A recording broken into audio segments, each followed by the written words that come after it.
Did you know that ancient myths, including Bible stories, can be interpreted astronomically? That these ancient fables have a pagan origin and preserve fantastic wisdom bequeathed to us by our ancestors? This knowledge includes gematria, numerical calculations and geometry, and its incredible wealth applies to all areas of formal knowledge. The literal interpretation of the myths and of the Bible was just an option among other possibilities of understanding, from antiquity to Christianity's early days. Many artists, from ancient times until the late 19th century, conveyed this hidden knowledge in their works in the same way that wise architects did in their buildings. Even after centuries in oblivion, our inheritance can be recovered if we have the necessary determination for the task. In this book, the author discusses a dense matter with colloquial language, even intimate, and invites us to a fascinating journey into the world of our forefathers. The Hidden Art of Vasily Polenov. A Study in Astrotheology. Purpose of this lecture: introduce astrotheology, show the astronomical meaning of a biblical fable, reveal the hidden symbology in the works of ancient artists, unravel a painting by Vasily Polenov. Astrotheology is the study of the astronomical foundations of myths and religions. Many ancient myths, including biblical ones, can be interpreted astronomically. Astronomy is at the base of revealed religions. The Nuremberg Chronicle Illustrated Encyclopedia records the burning of Bibles containing astrological themes. Each of the three great Abrahamic religions are ruled by stars: Judaism by Saturn, Creationism by the Sun, and Islam by Venus. Therefore, their holy days are respectively Saturday, Sunday, and Friday. By the way, in all major languages, the days of the week are ruled by the sun, moon, and planets.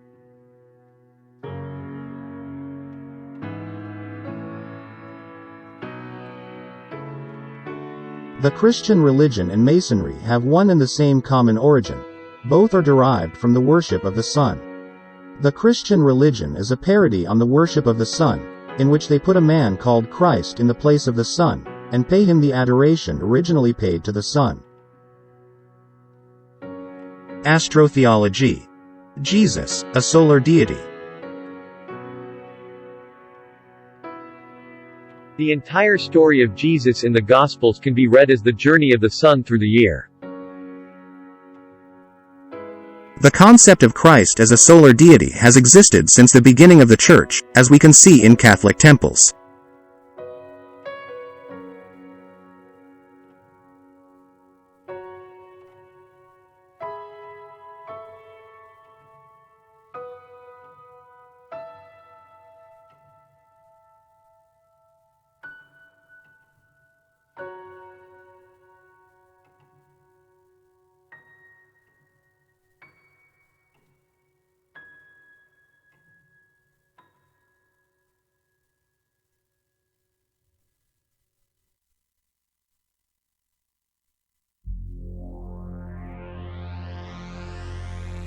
Mosaic of the Vatican grottos under St. Peter's Basilica. On the ceiling of the tomb of the Pope Julius, the first representation of Christ as the sun god Helios or Sol Invictus riding in his chariot. Dated to the 3rd century AD. Jesus' similarity to Apollo is unmistakable.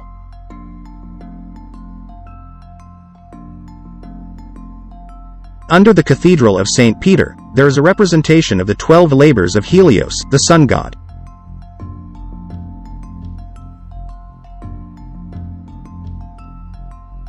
The raising of Jairus' daughter. Jesus and his disciples come from east in a boat.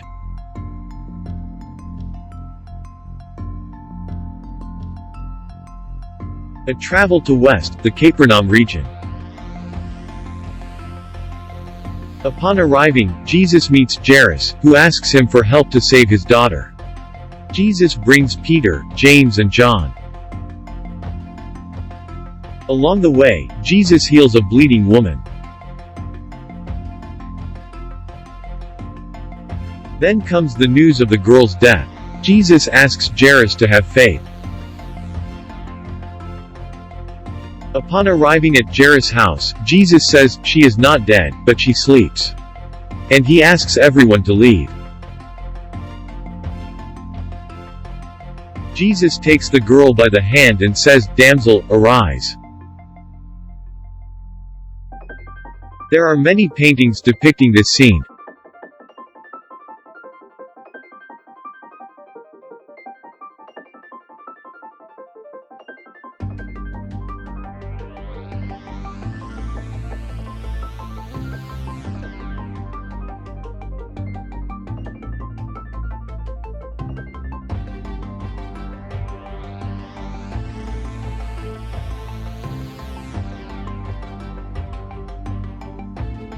But would this story be original? Arnobius and Lactantius, who compiled 2 comprehensive lists of Jesus' miracles, don't mention this fable.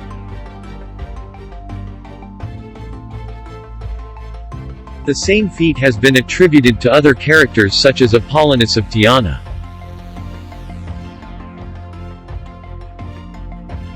But this myth is quite older than Jesus' tale. In Egypt, a priest of Osiris healed the daughter of the king of Bektan. In India, Kalavati, King Angashuna's daughter and bride of Govinda, died from a snakebite. The king threw himself at Krishna's feet. Krishna brought his disciple, and said, why do you weep? Can't you see she sleeps? Kalavati, rise and walk.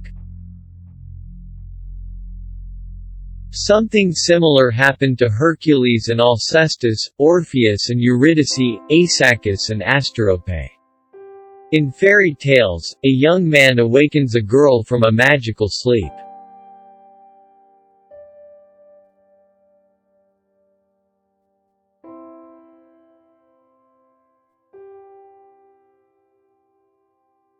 When a marvelous occurrence is said to have happened everywhere, we may feel sure that it never happened anywhere. The resurrection of the Jairus daughter is not a story, but a mystery. The mysteries were fundamental and transcendental truths, models applicable to different levels of visible and invisible reality, in the form of allegories. Mysteries were dramatized in rituals. Farjani's book interprets the legend of Jairus' daughter as a fantastic astronomical allegory. The book states that Jairus' daughter tale is an echo of a feast celebrated in Egypt, after the summer solstice, June 21st, the Egyptian New Year, in the age of Taurus. It was celebrated at the first full moon after the summer solstice. It symbolized the union between Isis and Osiris, the sacred marriage. Jesus represents Osiris, the sun, while the girl is Isis, the moon.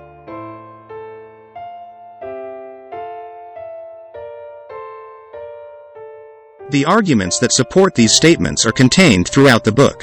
This video only aims to interpret a work of art whose hidden message confirms our thesis.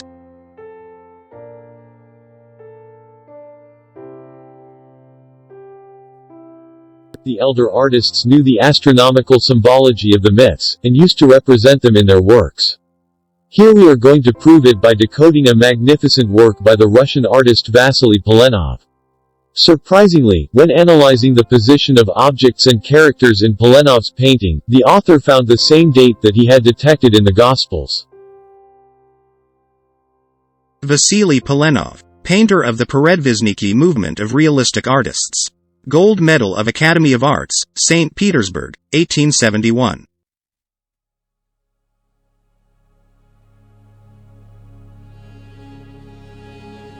And here is Polenov's masterpiece.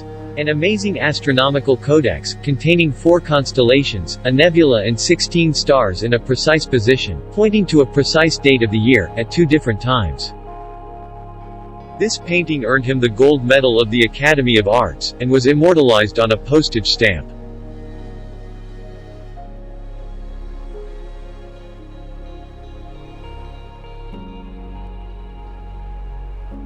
Decoding Polenov's painting.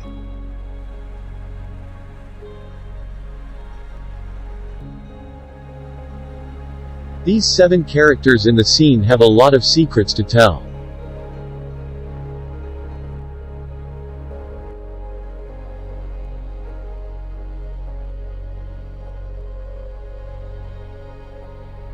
Would you say it's an astronomical map? Look at this painting for the last time, before we bring its secrets to light.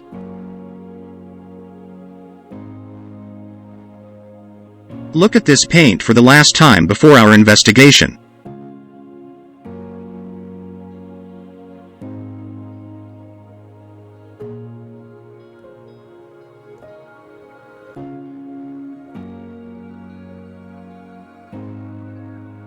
This painting indicates cardinal points, location, zodiacal era, date and time. And the first clue is a Hebrew word, written in the wall.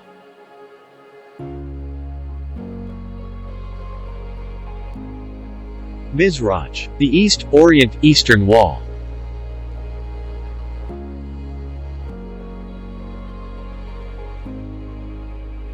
With this word on the wall, the author indicates the cardinal points, and even adds an item to confirm this fact. This item is the Ark, an abbreviation of Aaron Kadesh, the Holy Cabinet, an ornamental chamber in the synagogues that houses the Torah scrolls. The Ark is a small shrine, always placed on the eastern wall of synagogues. Jairus is a rabbi, and his home is his synagogue. Symbolic lions guard the Ark and hold in their mouth the key with which to open it.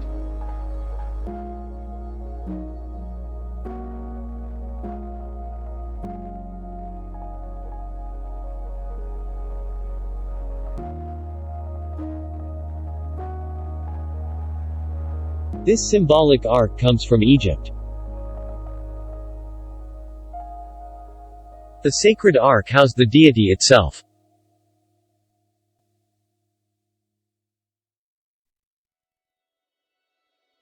The Ark of Osiris was the model of the Ark of the Covenant.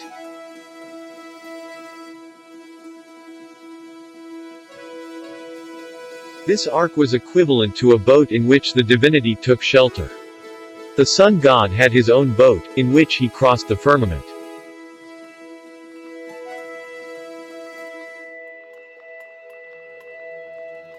Symbolism of the full moon.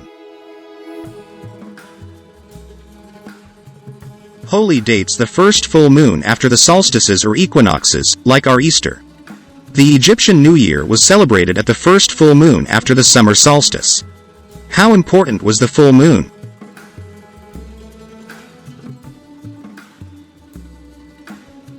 At full moon, the sun and the moon are in perfect opposition, called syzygy. For the Egyptians, the sun in opposition to the moon formed the two eyes of Horus in the sky. At that time, the male and female principles were in perfect balance, performing the holy matrimony between the god and goddess.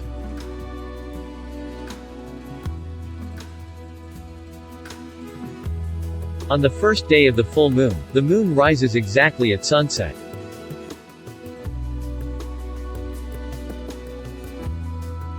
The resurrection of Jairus' daughter symbolizes the rising of the full moon at the sunset. That's why Jesus bends down to pull the girl by the hand. The sun pulls the moon when it sets.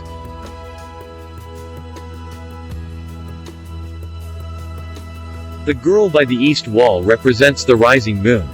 Jesus is west of the girl, representing the setting sun. Therefore, the painting depicts the sunset.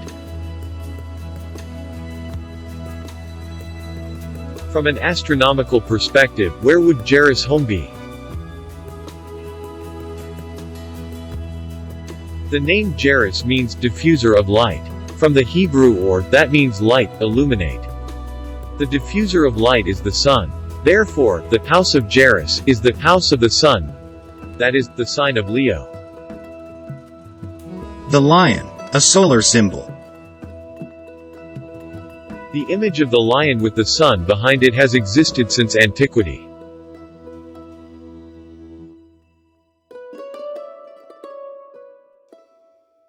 More precisely, since the era of Taurus, when the sun reached its climax in the sign of Leo.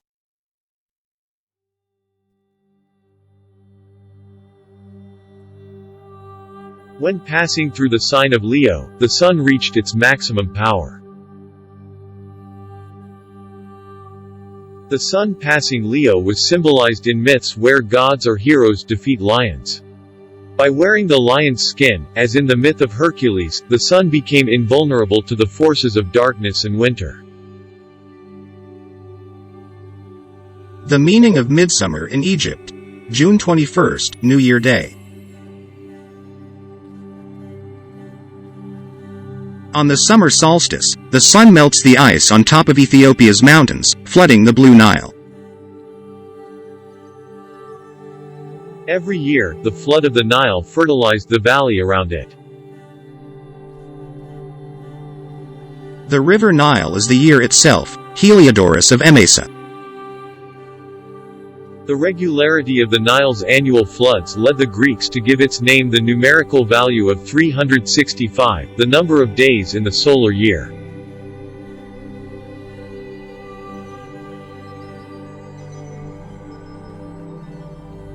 Every year, the Egyptians celebrated the rising of the Nile as the wedding of Osiris and Isis. The feast was celebrated on the first full moon after the summer solstice. At that wedding, Osiris symbolized the Nile River, while Isis represented the land to be fertilized by the flood. The Egyptians called their country Kemet, the Black Land, in reference to the black silt that fertilized the soil during the flood. This is why Isis was represented as a black woman. Her image would later inspire all of Christendom's black virgins.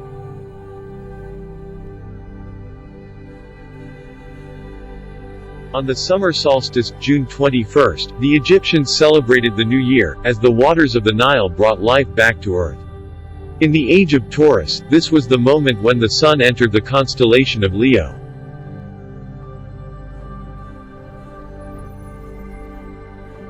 And, as we already know, the sign of Leo is represented in the Gospels as the house of Jairus, the diffuser of light.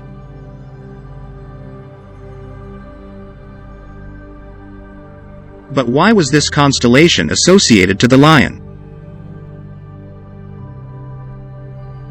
Until 5,000 years ago, the desert west of the Nile was a large savanna.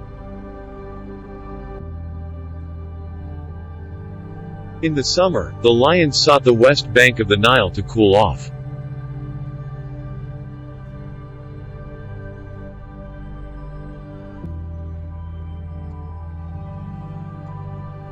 The lion greeted the summer sun at the west shore of the Nile.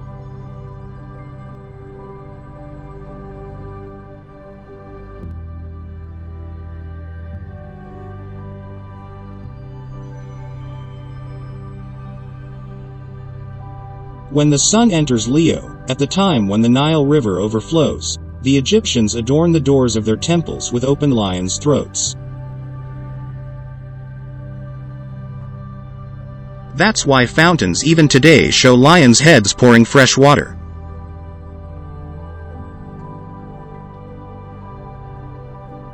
Jairus, the lion. In ancient Egyptian, the name Har designates both the sun and the lion. Hari is the Hindu name for the sun. Ari means lion in Hebrew. Jairus' name, in turn, is Yer, an anagram of Ari in which the letter Yud is used twice.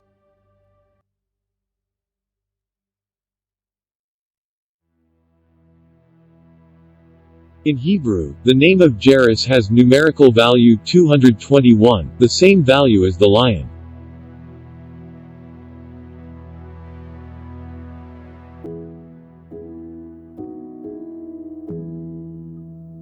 And now, let's contemplate a magical scene. On the summer solstice, from the west bank of the Nile, the lion contemplates the rise of the sun in Leo. From the same west bank of the Nile, the lion Sphinx contemplates the coming of the sun in his boat. From the west bank of the Sea of Galilee, Jairus the lion waits Jesus' arrival in a boat. These are all a single, magical scene.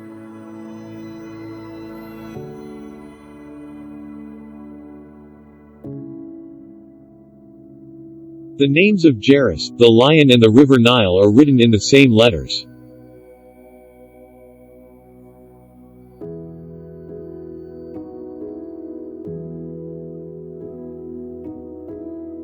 And both the lion and the title of the Nile have the same numerical value, the magical number 216.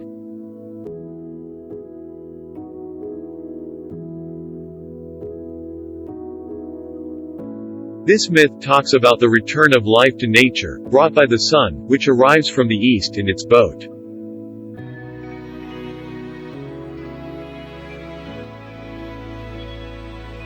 Every spring, ice in the Anatolian mountains melts, causing the Tigris and Euphrates rivers to flood. And what happened then in ancient Mesopotamia?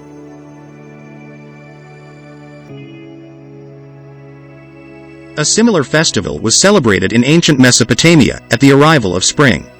It was the Akatim New Year festival, celebrating the arrival of Nabu, the messenger of the gods, in a boat with his divine assistants, represented by statues placed on the boat.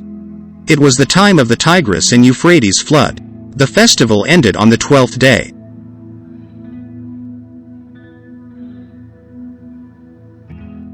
In both cases, a solar god comes in a boat from east with his assistants, bringing new life.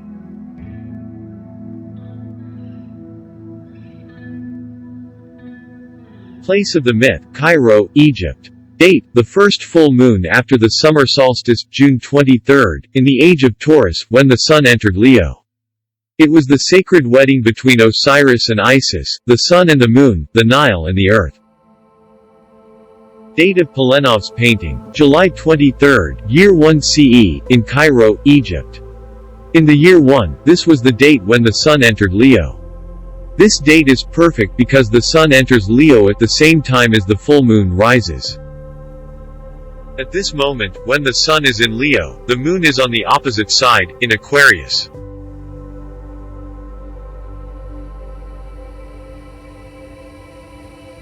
The Egyptians said that Aquarius caused the water in the Nile to leave the bed of the river. And Aquarius did in fact rise in the evening of the summer solstice at the same time as Sirius, when the deluge which overflows Egypt at that period commenced. Symbolically, Aquarius poured its waters over the Nile, initiating the flood.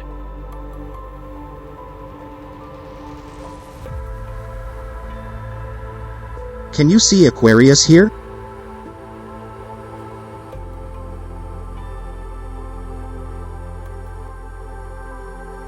Aquarius is usually represented by water vases.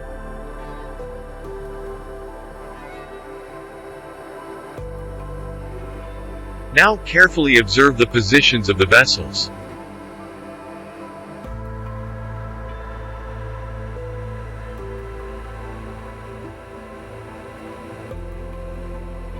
And now take a look at the moon in Aquarius, on the date we are investigating.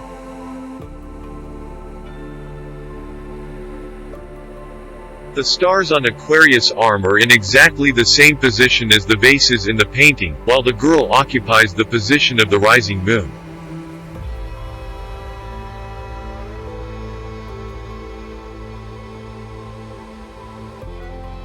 The cup beside the east wall depicts Sidal Malik rising over the horizon.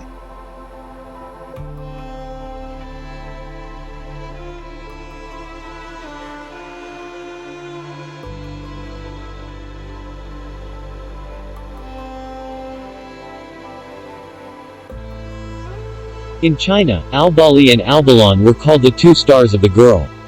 Would that be a coincidence? Next to Aquarius is the constellation of Capricorn. And Capricorn, in ancient Egypt, was called the boat. In the painting, Capricorn is represented by the ark on the east wall.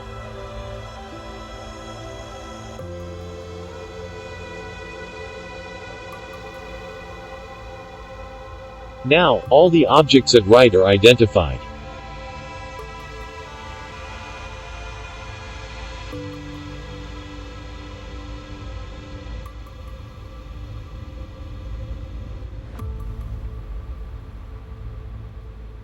But another constellation appears on the scene. Can you see it?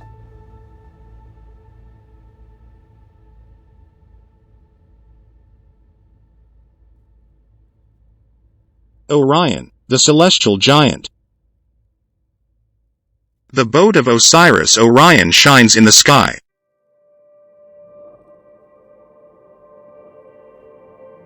And this may not be a coincidence.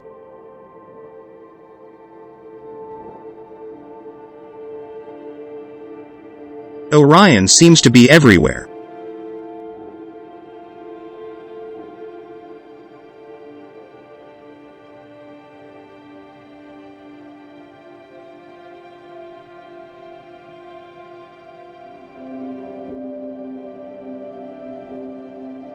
When our eyes open, unexpected things appear. Each character positioned in its proper place. We know that John is Rigel and the mother is Betelgeuse because of James's position. But there's another tip for that. John's left foot. John's left foot forward alludes to Rigel's name, which means the left foot of the giant.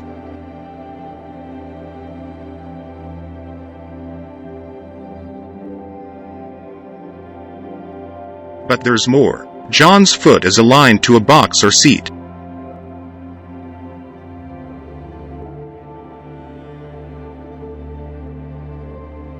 Let's take a closer look.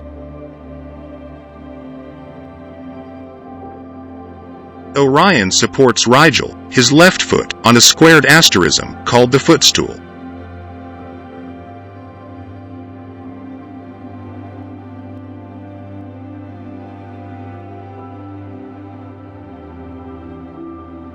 A beautiful view in the sky.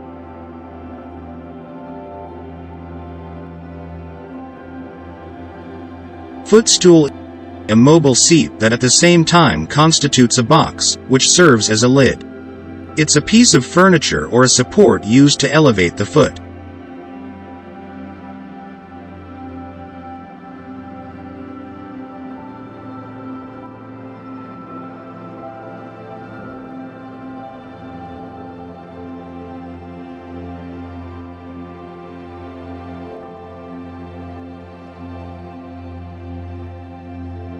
The main star of the footstool is Cursa, the second brightest star in the constellation of Eridanus. Cursa is an Arabic word that means the chair.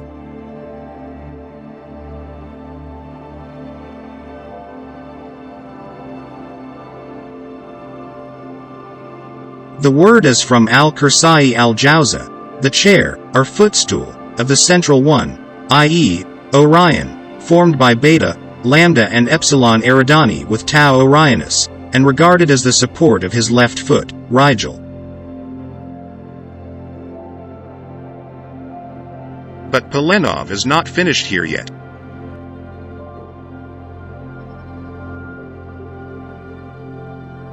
Take a look at the two stars just above Cursa. They are 66 and 68 Eridani.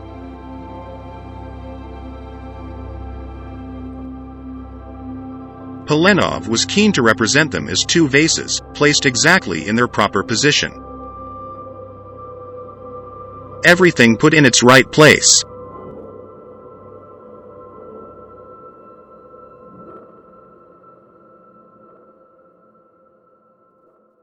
Now take a look at this set.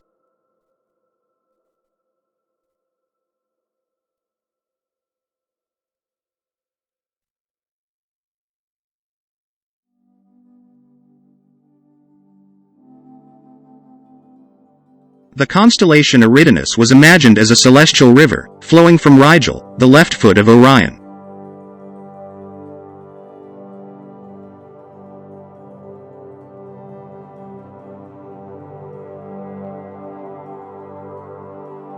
Eridanus is the celestial image of the Nile River, and of several other sacred rivers of antiquity.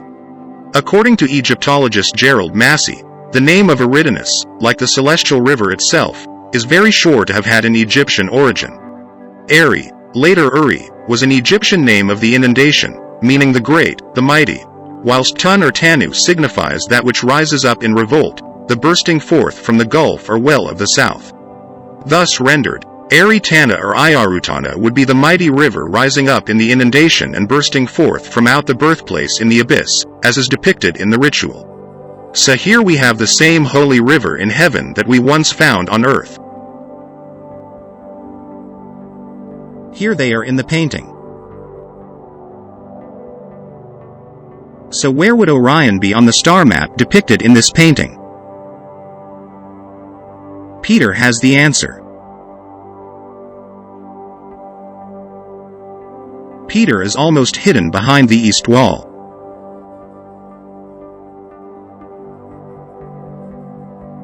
This means that Alnitak is now rising on the horizon.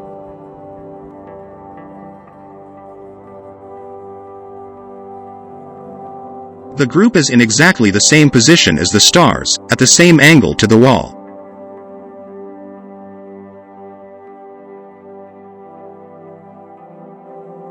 Orion rises at dawn. Thus, the painting shows two moments from the same date. The left side represents the dawn, while the right side represents the sunset.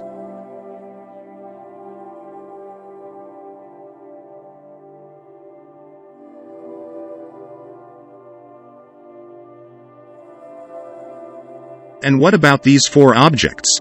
What could they mean?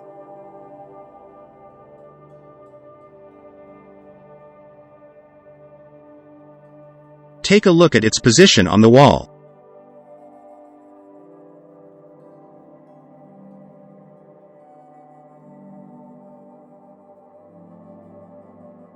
In the exact position of this niche in the wall, a little ahead and to the left of Orion's belt, there is a nebular complex.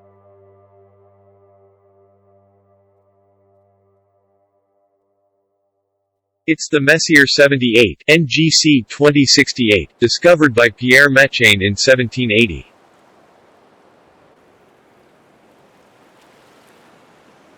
Here they are on the telescope.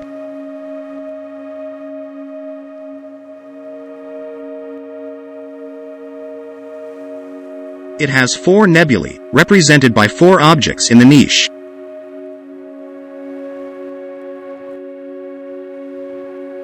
There is still one last object to be commented on in this painting. It is a hexagonal table placed next to the constellation of Aquarius. Hexagram. The interlacing triangles or deltas symbolize the union of the two principles or forces, the active and passive, male and female, pervading the universe. In India, the hexagram symbolizes the union of Shiva and Shakti, and the Nara-Narayana, the balanced state between man and God, which leads to nirvana. This symbolism fits perfectly with the meaning found in the book for the resurrection of the daughter of Jairus, the meeting between the masculine and feminine principles. The Hyros Gamos, the sacred marriage. The hexagram also symbolizes the planet Saturn, the heavenly grave digger. It is called the talisman of Saturn. Saturn simultaneously represents death and the balance between opposites, holy matrimony, a perfect symbol for current myth. Coincidentally, there's a huge hexagram in the Saturn's north pole. And the orbits of 6 of its satellites also form a hexagon.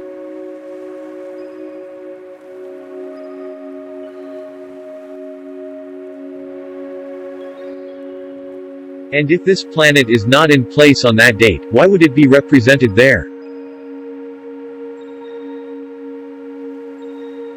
Well, because Saturn is the ruler of the sign of Aquarius.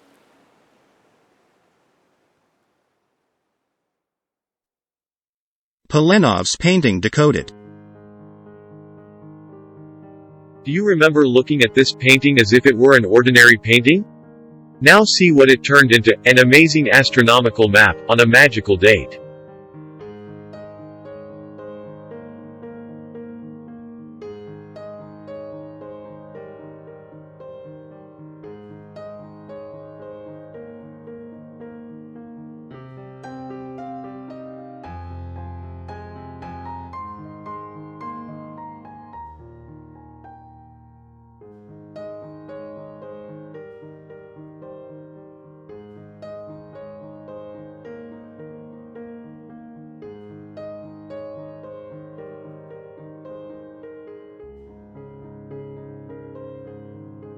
Here, a view of the scene from the ceiling.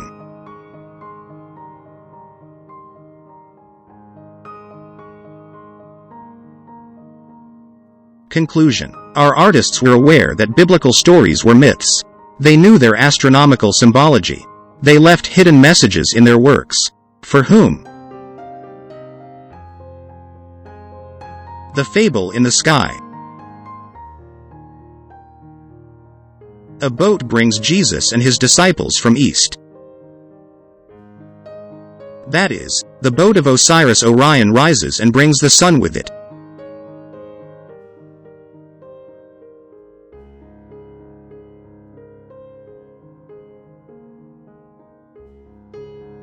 Jairus says, "My daughter is dying." That is, the moon is setting. The messenger says, "Your daughter is dead."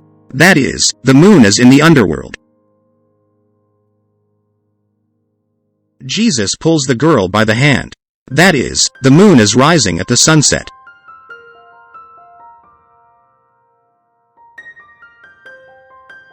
Damsel, arise. In the book, you can see the interpretation of the bleeding woman as a symbol of the new moon.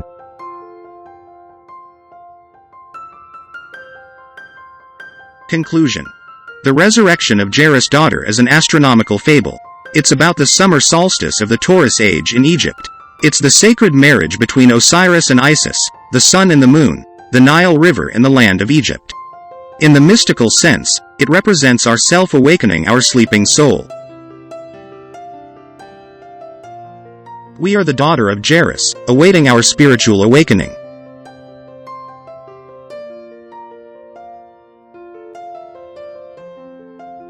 The interpretation of Polenov's painting is only a small part of the book The Mystery of the Sleeping Goddess. If you liked this video, you'll like the book, with a new revised translation. You can find it on Kindle or in print at Amazon.com. Antonio Farjani has written other books on mythology and astrotheology. If anyone is interested in translating them into English and publishing them, please get in touch via this email or via the Facebook.